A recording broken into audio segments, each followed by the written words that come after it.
The account of Wallace's betrayal by Monteith at Rebroyston and his subsequent removal to London to be executed in the most heinous manner conceivable for supposed treason is well known to all.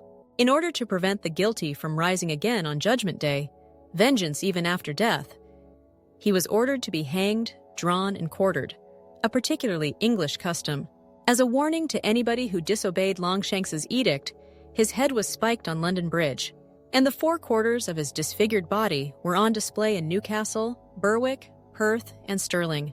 There was no final resting place for Scotland's most famous hero, and that was the conclusion of his narrative. At Dunipace beside Stirling, whose ancient home was Kilspindie in the Carse of Gowrie, Wallace's maternal uncle served as a priest. Due to his influence, Wallace and John Blair, who later served as his chaplain and biographer, were reportedly schooled in Dundee, where Blind Harry claims his first encounter with the English occurred. In the name of King John Balliol, he and Andrew de Moray are known to have worked together to win the Battle of Stirling Bridge on September 11, 1297, against a far more formidable English force.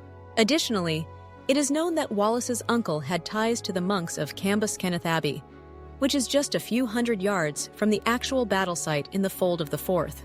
One portion of Wallace's damaged body was on display atop the restored Stirling Bridge after he was executed and dismembered. The English lords undoubtedly believed that this was a suitable location to display their gloomy prize. This is the beginning of the legend. As mentioned before, Wallace was connected to the monks at Cambus Kenneth through his uncle.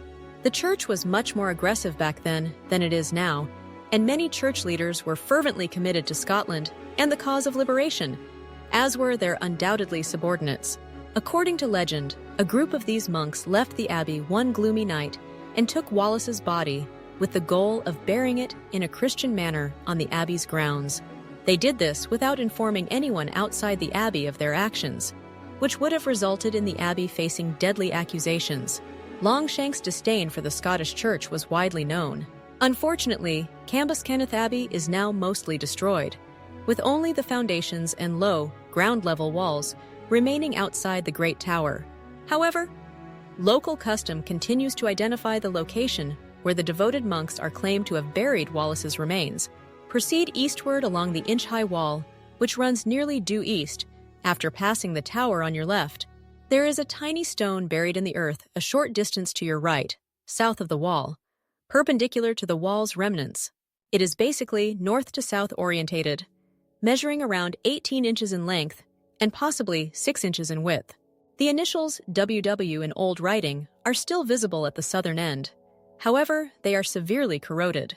You can wonder if it was a coincidence or if anything was added later to give the legend more weight. Look north along the stone while standing at its southern end. Observe what? The Abbey Craigs, the location of Wallace's greatest victory, is directly pointed out by the stone. He and de Moray stood on the enormous rock, using their trumpeters and horns to guide the battle. Is it true then? It's a great little story, but no one knows. In my opinion, the pious monks of Cambus Kenneth fulfilled their Christian obligation to a friend's kin and prevented at least some of Longshanks's evil. If you're nearby, it's worth a visit. Ironically, when you visit, you'll frequently notice that a tiny white rose has been placed on the stone. A few of us can recall